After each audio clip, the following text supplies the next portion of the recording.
کچھ عرصے سے میں انجینئر صاحب کے اندر کچھ چیزوں کی تبدیلی دیکھ رہا ہوں اور لگاتار دیکھ رہا ہوں. ناظرین شروع کرتے ہیں کہ انجینئر صاحب نے اسٹیٹمنٹ کیا دیا. تو انجینئر صاحب آپ نے فرمایا کہ یہ ڈیجیٹل دہشت گردی کی آپ نے ٹرم استعمال کی اور پاکستان تحریک انصاف کے حوالے سے آپ نے استعمال کی کہ یہ ڈیجیٹل دہشت گردی کرتے ہیں. پھر آپ نے ٹی ٹی پی سے زیادہ پاکستان تحریک انصاف کو قصوروار قرار دیا اپنے اسٹیٹمنٹ میں. پھر آپ نے کہا کہ ایک جماعت منظم طریقے سے پورے ادارے کو رگڑا لگا رہی ہے. تحریک انصاف کو آپ نے یہ کہا اور یہ کہا کہ منظم طریقے سے کر رہے ہیں. دوسرا آپ نے کہا کہ پاکستان کا نظریاتی قتل کر رہے ہیں فوج پر تنقید کر کے. یہ نظریاتی دہشت گردی ہے, آپ نے یہ بھی قرار دیا. پھر آپ نے کہا یہ فوج پر بطور ادارہ ایک حملہ ہو رہا ہے, یعنی پورے ادارے کے اوپر یہ اٹیک ہے. پھر آپ نے عمران خان صاحب کی کریکٹر اسیسینیشن کرتے ہوئے کہا کہ عمران خان کا پتہ نہیں کیا ماضی ہے اور مستقبل پتہ نہیں کیا ہونا ہے, یہ بھی آپ نے کہا. پھر آپ نے فتنہ قتل سے بڑا جرم آپ نے کہا قرار دیا, قرآن پاک میں واقعی ہے, اور آپ نے پھر پاکستان تحریک انصاف کو اور ان کے لوگوں کو فتنہ قرار دے دیا. پی ٹی آئی نے جو اس وقت اسٹیبلشمنٹ کے ساتھ مل کے بدماشی کی, جو آج مرزا شہزاد اکبر نے ہمارے دوست وڑائی صاحب کو انٹرویو میں کہا ہے کہ شاید خاقان عباسی, مفتاح اسماعیل, احسن اقبال پہ ہم نے جھوٹے کیسز بنائے تھے. ٹھیک ہے, مان گئے نا. اور رانا ثناء اللہ کے ساتھ جو کیس ہوا تھا وہ تو اسی وقت ہی مان گئے تھے یہ سارا جعلی ہو رہا ہے. یہ اب لوگ مظلوم بنے ہوئے ہیں, یہ ظالم تھے. یہ ان کا حال وہی ہوا ہے جو کسی زمانے میں ہولوکاسٹ کے وقت میں یہودی مظلوم تھے نا, خدا گنجے کو ناخن نہ دے, آج انہیں ناخن ملے ہیں نا, اب انہوں نے اس جگہ پہ فلسطینی مسلمانوں کو پہنچا دیا ہے اور ہٹلر کی جگہ پہ اسرائیل خود آ کے بیٹھ گیا. یہی ہوتا ہے. ٹھیک ہے, تو ان کے ساتھ بھی یہ ہونا تھا. ہم اس وقت بھی کہہ رہے تھے کہ یہ غلط ہو رہا ہے. میں نے حقیقت ٹی وی کو اس وقت انٹرویو دیا تھا کہ یہ جو کچھ کر رہی ہے نا اس وقت اسٹیبلشمنٹ, کل کو آپ بھی وکٹم بن سکتے ہیں. پالیٹکس سے ان کا لج فرائی کرنا ختم کروائیں. میں اس وقت بھی کرتا تھا, آج تو میں حق بجانب ہوں. میرے علاوہ کوئی ان میں سے یہ دعویٰ نہیں کر سکتا کہ ہم بڑے نظریاتی ہو گئے ہیں. نظریاتی تو ہم ہیں شروع سے. میں تو 2014 کے دھرنوں کے بھی خلاف تھا, حالانکہ 2013 میں نے پی ٹی آئی کو ووٹ ڈالی تھی. نظریاتی اس کو کہتے ہیں. میں ان دھرنوں کی وجہ سے, کنٹینر کی وجہ سے خان صاحب کے مخالف ہوا تھا کہ آپ ان کی گود میں نہ بیٹھیں. ہم سمجھتے تھے خان صاحب ایک نظریاتی لیڈر ہے, لیکن وہ گود میں بیٹھے اور آج وہ اندر ہے. اور میں پریڈکٹ کر رہا ہوں, خدا نہ خواستہ ایسا ہو, مجھے نہیں لگتا کہ اب وہ اس اعتبار سے کوئی پولیٹیکل قد کاٹ حاصل کر سکیں گے باہر نکل کے. مجھے نہیں نظر آ رہا. میرے منہ میں خاک. میری خواہش ہے کہ اگر انہوں نے جیل میں رہ کے کچھ سیکھا ہے اپنی غلطیوں سے, وہ باہر نکل کے اپنے مخالفین سے معافی مانگیں گے. نیلسن منڈیلا کی بات کرتے ہیں تو اس نے 27 سال بعد سب کو معاف کیا تھا, لیکن نیلسن منڈیلا کی جو فیاضی تھی یا معاف کرنے کی روش, اس کا 1% بھی پاکستان میں نہ عمران خان کو نصیب ہے, نہ نواز شریف کو نصیب ہے, نہ زرداری صاحب کو. یہ صرف نام لے سکتے ہیں. حقیقتاً یہ بہت بغض پالے ہوئے ہوتے ہیں اپنے دلوں کے اندر ایک دوسرے کے بارے میں. تو وہ ڈیجیٹل دہشت گردی کی طرف آئے, وہ یقیناً مجھے کہنے میں کوئی آر نہیں ہے. وہ ڈیجیٹل دہشت گردی جو ہے وہ پی ٹی آئی کے جو ٹرولز جو کچھ کر رہے ہیں, میں اس چیز کو واقعی دہشت گردی میں بھی سمجھتا ہوں. یہ کوئی طریقہ نہیں, بہت سخت. جی میں دہشت گرد دیکھیں نا, دہشت گردی کیا ہے؟ آپ ملک کو نقصان پہنچا رہے ہیں. آپ کیا سمجھتے ہیں کہ ٹی ٹی پی جو اسلحہ اٹھا کے 8-10 بندوں کو قتل کر دے, یہ پاکستانی نیشن کا قتل ہے؟ یا ایک جماعت منظم طریقے سے پورے ادارے کو اتنا رگڑا لگائے کہ یو کے میں, میرے بھائی 2 وہاں رہتے ہیں, میرے دوست وہاں سے ہو کے آئے ہیں, یہ جو کچھ وہ کمپین چلا رہے ہیں فوج کے خلاف, اس فوج کے خلاف جس کے یہ بغل بچے رہے ہیں, مجھے اس فوج کے ساتھ کبھی کوئی ہمدردی نہیں رہی ہے پالیٹکس کے پوائنٹ آف ویو سے. میں سمجھتا ہوں کہ پاکستان کی تباہی کی وجہ یہ ہے جو انہوں نے سیاست میں لچ تلا ہے. میں اس وقت سے کہہ رہا ہوں جب یہ گود میں بیٹھے ہوئے تھے. مجھے کوئی یہ نہیں سکھا سکتا کہ میں اینٹی اسٹیبلشمنٹ ہوں, میں ہمیشہ سے ہوں. لیکن یہ جو کچھ فوج کے ساتھ کر رہے ہیں, یہ نظریاتی قتل کر رہے ہیں پاکستان کا. ٹی ٹی پی والے 1000 بندے مار دیں گے, لیکن اگر میرے ہزاروں بچے فوج کے ایز اے ادارہ خلاف ہو جاتے ہیں, یہ میرا نظریاتی قتل ہے اور میں اسے دہشت گردی سمجھتا ہوں. انہوں نے تو ابھی یہ ٹویٹ کی ہے نا, میں اس سے پہلے سمجھتا ہوں کہ نظریاتی دہشت گردی ہے. اگر پاکستان کی فوج کے حوالے سے ایز اے ادارہ یہ کام کیا جائے, اور یہ ایز اے ادارہ ہو رہا ہے. میں آپ کو ہمارے لائیو سیشن میں میرے اسٹوڈنٹس آگے کہہ رہے ہیں کہ جی والد صاحب نے جو ہے وہ کروایا تھا بھرتی اس میں کیڈٹ کالج میں, میرے اپنے بچے کا کلاس فیلو ہے, کیڈٹ کالج چھوڑ کے آ گیا ایک اس لیڈر کی محبت میں کہ جس کا پتہ نہیں کیا ماضی ہے, مستقبل اس کا کیا ہونا ہے. یہ جو نفرت ہے نا, اس لیول پہ نفرت نہیں جانی چاہیے. پی ایم ایل این نے بھی تو یہی کیا میاں صاحب کی یار. بات اس وقت یہ ہو رہی ہے, بات یہ ہو رہی ہے, اگر آپ نے یہی بات کرنی ہے نا تو پھر میرے بھائی یہ ٹاپک ہم نے ڈسکس ہی نہیں کرنا.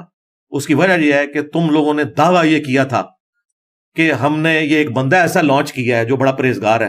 اب مجھے مثالیں, مجھے تو موسیٰ کہہ کے لانچ کروایا تھا, مجھے فرعون کی مثالیں دے رہے ہیں. ٹھیک ہے, کل تک یہی کہتے تھے یہ چور ہیں, وہ چور ہیں, ان کی بات نہ کریں, ہم نے نیا بندہ لے کے آئے. اگر نئے بندے نے بھی کہنا ہے کہ میں چھوٹا چور ہوں, یہ مجھ سے بڑے چور ہیں, تو ابھی تو بھی نکل, ہم نہیں تجھے ایکسپٹ کرتے. تجھے ایکسپٹ اس لیے کیا تھا کہ تو نے دعویٰ یہ کیا تھا کہ میں وہ کچھ نہیں ہوں, لیکن تو ہر بات پہ جھوٹا نکلا. ٹھیک ہے, ہر وہ بات جو تم نے کلیم کی وہ تم جھوٹے نکلے, سوائے ایک چیز کے کہ ملک چھوڑ کے نہیں جاؤ گے. واللہ عالم کہ تمہیں آفر نہیں کی جا رہی یا تم جنرلی نہیں چھوڑ کے جا رہے, یہ تو ہمیں نہیں پتا. ہم اس نے ظن رکھتے ہیں کہ جنرلی چھوڑ کے نہیں جا رہے, ورنہ تم کسی بات پہ قائم نہیں رہے. یہ پی ٹی اے والوں کا سب سے بڑا مرض ہے. جیسے ہی ہم ان کو غلطیاں گنوانا شروع کرتے ہیں, کہتے ہیں نواز شریف بھی ایسا تھا. تو بھائی اگر وہ ایسا تھا اور اس کا ہی چھوٹا بھائی لانچ کرنا تھا, تو ہمیں کیوں خواب دکھائے تھے؟ ہمیں کس چیز کے خواب دکھائے تھے تم لوگوں نے؟ تم تو وہی کچھ نکلے. پھر یہ دھوکہ دہی چھوڑ دیں, یہ چیز ہے. تھوڑا تو میں اسے دہشت گردی سمجھتا ہوں اس حوالے سے. بالکل نظریاتی دہشت گردی میرے نزدیک بندہ قتل کرنے سے بڑی ہے. کیوں؟ قرآن کہہ رہا ہے کہ فتنہ قتل سے بڑا ہے. یہ قرآن کا یہ فتنہ ہے, یہ جو کچھ کر رہے ہیں یہ فتنہ ہے. اور میں یہ بالکل, اور یہ خود مان چکے ہیں. اب دیکھیں, مجھے شیر افضل مروت کو میں نے کہا تھا کہ بیرسٹر گور کے ساتھ بیٹھ کے انہوں نے کہا کہ عادل راجہ جو کچھ کر رہا ہے یہ غلط ہے. یہ میں نے اس کو کہا تھا, گن پوائنٹ پہ کھلوایا. یہی باتیں ہم بھی پہلے کر رہے تھے. عادل راجہ نے میرے اوپر جھوٹا الزام لگایا کہ اس اسٹیبلشمنٹ نے لانچ کیا ہے, جو خود گن پوائنٹ پہ میڈیا پہ لانچ ہوا تھا خان کو بت بنانے کے لیے, اور وہ پھر فوج کے خلاف ہو کے خان کے ساتھ ہو گیا, جو خود اسٹیبلشمنٹ کا بغل بچہ, ان کی تنخواہوں پہ پلنے والا. میری تو نوکری اسٹیبلشمنٹ نے 2017 میں فارغ کی ہے, میں تو ان کا ڈسا ہوں. میں نے اس وقت عمران خان وزیر اعظم جب 2018 میں بنا, میں نے اسے بھی خط لکھا, میں نے ایک ایک بندے کو اپروچ کیا کہ میرے ساتھ یہ ظلم کر رہے ہیں. میں کورٹ میں گیا. یہ آج جو عطر من اللہ اتنا نظریاتی بنا ہے نا, اس کے پاس ہی میرا کیس لگا تھا. اس وقت یہ اس اسٹیبلشمنٹ کا بغل بچہ ہوتا تھا, آج بڑا نظریاتی بنا ہوا ہے. مجھے ان سب کا ماضی پتا ہے. یہ سب لوگ اس وقت اگر شوکت صدیقی کے ساتھ کھڑے ہوتے نا, مجھے ان کے اخلاص کے اوپر میں مانتا. ٹھیک ہے, بابر ستار کی صرف میں عزت کرتا ہوں, میں جیو پہ اس وقت بھی دیکھتا تھا, لیکن ان کا حال یہ ہے کہ سب زیادہ پی ٹی اے مخالف تھی انہیں جج بنانے میں. تو مجھے بتائیں اللہ کے بندو, کوئی ایک خامی بتاؤ نون لیگ پیپلز پارٹی کی جو اس سے زیادہ ورسٹ فارم میں اس جماعت میں نہ آئی ہو, ان کے بڑوں میں نہ آئی ہو. میں اس کو ثابت کر سکتا ہوں, لیکن ہمارا یہ پلیٹ فارم پولیٹیکل نہیں ہے, اس وجہ سے میں اس لیول پہ نہیں اترتا. یہ بھی مجھے اس لیے اترنا پڑتا ہے کہ ہمارے اکثر اسٹوڈنٹ ینگ جنریشن ہے, اور وہ ان کے ہاتھوں گمراہ ہو رہے ہیں, اپنا مستقبل برباد کریں گے, اینڈ رزلٹ کچھ نہیں نکلنا. ہٹلر کے لیے بھی 2.5 کروڑ لوگوں نے ٹیٹو بنوائے تھے, وہ بھی اسی طریقے سے ہاتھ اٹھا کے لیتا تھا. اینڈ رزلٹ کیا نکلا ہے؟ آج جرمنی شرمندہ ہے ہٹلر کا نام لینے سے. اللہ نہ کرے کہ خان صاحب کا مستقبل یہ ہو.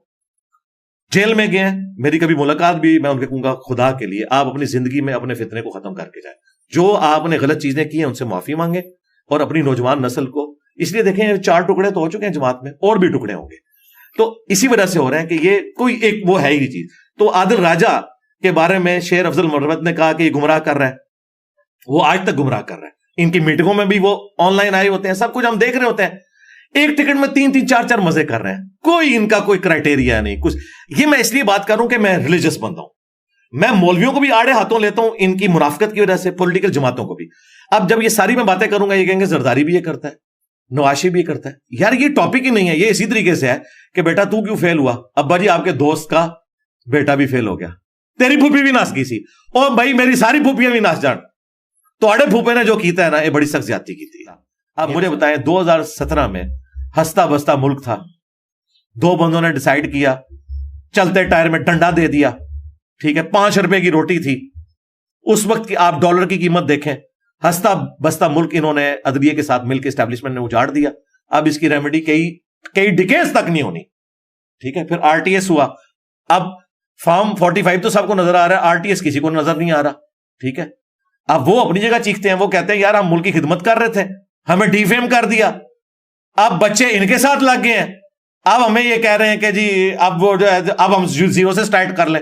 وہ ادھر نہیں مانتے, وہ آپ جا کے وہ بوٹ کو عزت دو پہ آ گئے, ووٹ کو عزت دو سے, اور جو سیم پیج تھے وہ ووٹ کو عزت دو بن گئے. آئی تھنک یہ پرابلی پہلی کانورسیشن ہے جس میں اسٹیبلشمنٹ کا بہت زیادہ ذکر ہوا. لاسٹلی جنرل عاصم کے لیے اگر آپ ایک میسج دیں, اور لیٹس سے وہ یہ پوڈ کاسٹ دیکھ رہے ہیں, تو وہ کیا ہوگا؟ جنرل عاصم کے لیے میرا میسج یہ ہے کہ میری جو منصور علی خان کے ساتھ پوڈ کاسٹ ہوئی ہے نا, وہ دیکھ لیں. جتنے سخت سوال وہ کر سکتے تھے انہوں نے کیے ہیں, اور میں نے انہیں جس طریقے سے ایمانداری سے کہنا تھا وہ کہا ہے. جہاں پہ میں نے 1-2 سوالات کے اوپر ویل لیفٹ کیا ہے. اس کے پیچھے ریزن یہ ہے کہ میرا ریلیجن مجھے اجازت نہیں دیتا کہ میں کسی صحافی کے کہنے پہ اس کے فیکٹس اور فگرز جو کہ ثابت نہیں ہے کسی کو چور ڈاکو کہوں. اس کی وجہ سے بعض پی ٹی اے والے لوگ ناراض ہوئے کہ انجینئر صاحب نے یہ بات کیوں نہیں کی. اس لیے کہ بھائی اس طریقے سے نہیں ہوگا معاملہ کہ میں اس طرح کیٹاگوریکلی کسی کے بارے میں کر دوں. تو سب سے پہلے تو وہ پوڈ کاسٹ دیکھیں, وہ دیکھ چکے ہوں گے کیونکہ آج کل تو منصور علی خان جو ہے اس سٹیٹس کے اوپر آ چکے ہیں, آپ کے سامنے ہے. باقی وہ ان کے جو نظریات ہیں وہ کوئی پرو اسٹیبلشمنٹ نہیں ہے اور ڈیموکریٹک بندے ہیں, لیکن ظاہر ہے حالات و واقعات ایسے چل رہے ہیں. باقی جہاں تک معاملہ ہے پی ٹی اے کے حوالے سے ایک جنرل ایڈوائز نہیں, میں تو پی ٹی اے کے حوالے سے بات کروں گا. اگر میں پی ٹی اے کی پالیٹکس کو کرٹیسائز کرتا ہوں تو میں جب ان کے حق میں بات کروں گا تو بائی نیم کروں گا کہ جو 9 مئی کا ایشو ہوا اس میں جتنے لوگ جیو فینسنگ کے اندر پڑے ہوئے ہیں, آج 1 سال سے زیادہ گزر چکا ہے, اس میں کئی بے گناہ لوگ بھی ہیں, ان کے کیسز بھی نہیں لگ رہے. تو میرے بھائی آپ نے اللہ کو جواب دے ہونا ہے ان کے بارے میں. جو مجرم ہیں انہیں سزا دے. میں کہتا ہوں خان صاحب اگر مجرم ثابت ہوتے ہیں انہیں بھی سزا دے. ہم نہیں کہیں گے کہ یہ امت مسلمہ کا لیڈر ہے, ہینڈسم ہے تو اسے چھوڑ دیں, بالکل سزا دیں. لیکن جو بیچارے عام غریب لوگ ہیں, کسی نے مور اٹھا لیا ہے, کسی نے کوئی وہاں سے کرسی اٹھا لی ہے, تو کیا اسلام میں اور پاکستان کے آئین میں اس کی سزا یہ ہے کہ وہ 1 سال تک جیل میں رہے اور کوئی وکیل اس کا مقدمہ لڑنے کے لیے تیار نہ ہو اور کوئی عدلیہ اسے ضمانت دینے کے لیے تیار نہ ہو؟ ان لوگوں کو فی الفور ان کے کیسز چلا کے فارغ کیا جائے جو بے گناہ ہے. جو گناہ گار ہیں انہیں بھی سزا اتنی دی جائے جتنی ان کی بنتی ہے. یہ نہیں ہے کہ آپ اپنا غصہ نکالنے کے لیے وَلَا يَجْرِمَنَّكُمْ شَنَآنُ قَوْمٍ عَلَىٰ أَلَّا تَعْدِلُوا اعْدِلُوا هُوَ أَقْرَبُ لِلتَّقْوَىٰ. اب حافظ صاحب کو تو عربی آتی ہے, انہیں پتا ہے کہ دیکھنا کسی قوم کی دشمنی تمہیں اس پہ نہ ابھارے کہ تم انصاف کا راستہ چھوڑ دو. انصاف کرو, وہی تقوی کے قریب ہے. یہی روش ہونی چاہیے. رہا پی ٹی اے, ان کو بھی میں میسج دوں گا کہ 9 مئی کا مسئلہ پی ٹی اے سے بھی ان کے لیڈر سے بھی مس ہینڈل ہوا ہے. ان کے بیان ان کو ہانٹ کریں گے, انہوں نے خود مانا ہے. پہلے انہوں نے کہا کہ ایسا ہی ہونا چاہیے تھا, بعد میں انہوں نے کہا میں کنڈیم کرتا ہوں. وہ ان کے گلے فٹ ہوا ہے, سیدھی سی بات ہے. وہ ان کو کیسز کا سامنا کرنا ہے, اور پھر یہ کہنا کہ یہ فوج نے خود کروایا یہ بالکل غلط ہے. ہمیں نظر آ رہا ہے وہ کون لوگ ہیں. ہاں یہ ہو سکتا ہے کہ ہونے دیا ہو, روکا نہ ہو, اس میں ان کے ساتھ ہوں. میں کہتا ہوں روکا نہ ہو تب بھی آپ کا یہ کام نہیں ہے. میرے اسٹوڈنٹس اگر جا کے کسی اس طرح کی جگہ پہ حملہ کرتے ہیں اور میں کل کو یہ کہوں کہ وہاں پہ پولیس کیوں نہیں تھی, میرے اسٹوڈنٹ گھس کے, نہیں, پولیس ہونا نہ ہونا علیحدہ بات ہے. میں مجرم ہوں کہ میں نے اس قسم کی بریڈ تیار کی ہے, میں اسے آن کروں گا, اور میرے کوئی اسٹوڈنٹ اس طرح کی حرکت کرتا ہے اسے سزا ملے گی. اسلام میں اس طریقے سے کسی کی سزا نہیں معاف ہوتی ہے, علیحدہ بات ہے. تو دونوں طرف سے ایسا معاملہ ہوا ہے. اس معاملے میں جو بے گناہ لوگ ہیں انہیں چھوڑا جائے. رہے باقی, میں ان کے لیے کوئی سفارش نہیں کروں گا. میں سمجھتا ہوں یہ پاکستان کا 9/11 ہے. یہ فوج نہ بھی کہ نا, یہ وہ بندہ کہہ رہا ہے جس کی نوکری فوج کے سے فارغ ہوئی ہے, ٹھیک ہے, جسے اس وقت 11-12 FIRs کا سامنا ہے. اس کے باوجود میں کہوں گا کہ میرے لیے انسٹیٹیوشن کے طور پہ فوج پہلے نمبر پہ. عاصم منیر ہوں گے, کل کو کوئی اور ہوگا, لیکن میں نہیں چاہتا کہ پاکستان کی فوج اس لیول پہ آ جائے کہ عوام کے دل میں ایسی نفرت آئے کہ پاکستان کا حال لیبیا والا ہو. اور اس معاملے میں پہلے نمبر پہ فوج کا کام ہے کہ وہ اپنی پرسیپشن کو درست کرے اور اپنے پرانے گناہوں سے معافی مانگے پبلکلی. نواز شریف صاحب نے تو ہمت کر کے مانا کہ میں بے نظیر کے ساتھ غلط کرتا رہا. عمران خان صاحب نے نہیں مانا ابھی تک, سوائے قاضی فائز عیسیٰ کے کیس میں کہ وہ کیس غلط بنایا تھا. باقی کیسز کو انہوں نے ابھی تک خود ایڈمٹ نہیں کیا. ان کو بھی کرنا ہوگا, اور فوج کو بھی ماننا ہوگا کہ ضیاء الحق بھی غلط کرتا رہا, مشرف بھی غلط کرتا رہا, باجوہ صاحب بھی غلط کرتے رہے, فیض حمید بھی غلط کرتا رہا, اور ہم سے بھی اس معاملے میں زیادتی ہو گئی. جب تک ہم اپنی غلطیاں نہیں مانیں گے ہم آگے جا نہیں سکتے. یہ کہتے ہیں کہ جی ہم غلطی علیحدگی میں مانیں گے, پبلکلی نہیں مانیں گے. چلیں, یہ اگر یہ حرکت کرتے ہیں پولیٹیکل لیڈرز سے, میں ایکسپیکٹ نہیں کرتا یار. پولیٹیکل لیڈرز کا کام ہے, انہیں پولیس گرفتار کرنے آئے وہ سامنے آئے, پیٹرول بم نہ پھینکیں. پھر تو ہم زرداری کو دلیر سمجھیں گے, ہم تو نواز شریف کو اور مریم نواز کو دلیر سمجھیں گے. آپ چھپتے پھر رہے ہیں. میں نے اس وقت کہا تھا خان صاحب گرفتاری دیں, آپ بڑے لیڈر بنیں گے. دیکھیں کتنی بڑی کرامت ہوئی ہے. اس وقت سب سے زیادہ پاپولر لیڈر وہ بن گیا جیل کی وجہ سے, اور رہی صحیح کسر ہمارے یہ جو اس قسم کے عدت کیس نے بنا دی. تو وہ علیحدہ بات ہے, ان کو اوور آل فائدہ ہوا ہے. لیکن یہ فائدہ نیشن کو تب ہوگا کہ خان صاحب نکل کے وہی حرکتیں نہ کریں جو انہوں نے پہلے کی تھیں, وہ چینجڈ ہوں, وہ سیکھیں, اور میرا خیال ہے بہت کچھ سیکھ گئے ہوں گے, ان گرمیوں میں بہت زیادہ سیکھیں گے. اور جو باقی لیڈرز ہیں, مریم نواز, نواز شریف, علی امین گنڈاپور, زرداری وغیرہ, لوگ کس بندے کو ان کے ساتھ ملا رہے ہیں, رننگ لائک وہ رننگ ہے, لیکن وہ آپ کو پتا ہے وہ کیا ہے. باقی آپ بلاول بھٹو کی بات کریں, پورا جب عمران خان صاحب کا ذکر ہوا پھر علی امین کا تو ذکر ہونا ہی نہیں چاہیے. ہاں, وہ عمران خان صاحب دیکھیں کہ وہ انہوں نے کس قسم کا بندہ لگایا ہے, بزدار پلس لگا دیا. ٹھیک ہے, میں تو اس کو بزدار پلس سمجھتا ہوں. ابھی تک انہوں نے نہیں سیکھا. بزدار کی جگہ اگر چودھری پرویز الہی پنجاب کا وزیر اعلیٰ ہوتا نا, نون لیگ دوبارہ الیکشن نہیں تھی جیت سکتی یہاں سے. ٹھیک ہے, اگر ان کو پتا ہوتا کہ ہم نے پنجاب کے ساتھ کیا کرنا ہے. تو اولاد بات. اب آ جائیں آپ اس طرف, جو آپ نے بات کی مریم نواز, بلاول بھٹو, میں سمجھتا ہوں یہ سمجھدار لوگ ہیں. انہوں نے زندگی کے اتار چڑھاؤ دیکھے ہیں, اپنے گھروں میں دیکھے ہیں, اور تکلیفیں کاٹی ہیں انہوں نے. ان کو چاہیے کہ یہ وہ کچھ نہ کریں جو کچھ ان کے ساتھ ان کے مخالفین نے کیا تھا, اور آگے چلیں, سپیس دیں. یہ جو اس قسم کے قوانین پاس کرنا کہ ہم فلاں پہ آرٹیکل 6 لگائیں گے, فلاں یہ کریں گے, بھائی جس پہ آرٹیکل 6 لگا کے کوئی رزلٹ نکلنا چاہیے تھا, جو اس قوم کا بڑا مجرم تھا پرویز مشرف, اس کا تو آپ کچھ نہیں کر سکے.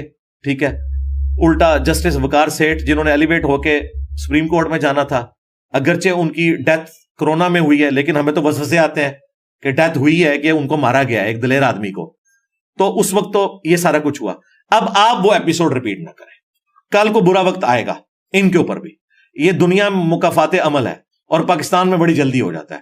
میں نہیں سمجھتا خان صاحب نے کبھی سوچا تھا, یہ نجی محفلوں میں کہتے تھے میرے علاوہ فوج کے پاس چوائس ہی کوئی نہیں ہے, مجھ سے زیادہ کوئی ہینڈسم نہیں ہے, فوج نے جتنی بگاڑ لی ہے نون لیگ کے ساتھ دوبارہ دوستی کرے گی. ان کو جناب عمران خان پلس مل گیا ہے شہباز شریف کی شکل میں, اور میں بتاؤں شہباز شریف کے ہوتے ہوئے عمران خان کی انہیں ضرورت بھی نہیں ہے. اگر شہباز شریف اس وقت بھی مل جاتا نا 2018 میں ان کو, تو عمران خان نے وزیر اعظم بھی نہیں ہونا تھا. اور میں آپ کو یہ انٹرنل بات بتا رہا ہوں, صرف یہ اس کو آپ نے میری پرسیپشن نہیں سمجھنا, یہ خبر بھی ہے اور یہ ریالٹی. اگلے 10 سال کا پاکستان کیسے دیکھ رہے ہیں؟ بس دعا کروں گا کہ اللہ تعالیٰ آسانی فرمائے. کوئی ہوپ ہے آپ کو لگتا ہے؟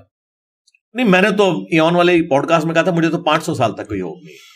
تو لوگ چھوڑ کے چلے جائیں. اس کی وجہ پتا کیا ہے, دیکھیں عمران خان صاحب کی محبت میں جس طرح لوگ گرفتار ہیں, ہر سال لاکھوں لوگ 18 سال کو کراس کر رہے ہیں. یہ ساری کی ساری بریڈ تو خان صاحب کو ایڈلائز کرتی ہے, کیونکہ انہوں نے تو 90s کا زمانہ نہیں دیکھا ہوا, ورنہ ان کو پتا ہوتا کہ اس وقت کون بی ٹیم تھی, بعد میں کون بی ٹیم بنا. تو یہ وقت جو گزر رہا ہے, اگر خان صاحب زندہ رہے اور وہ جیل سے باہر آ گئے, تو پھر اس ملک میں سٹیبلٹی والی کوئی چیز آپ کو نظر نہیں آئے گی, سیدھی سی بات ہے.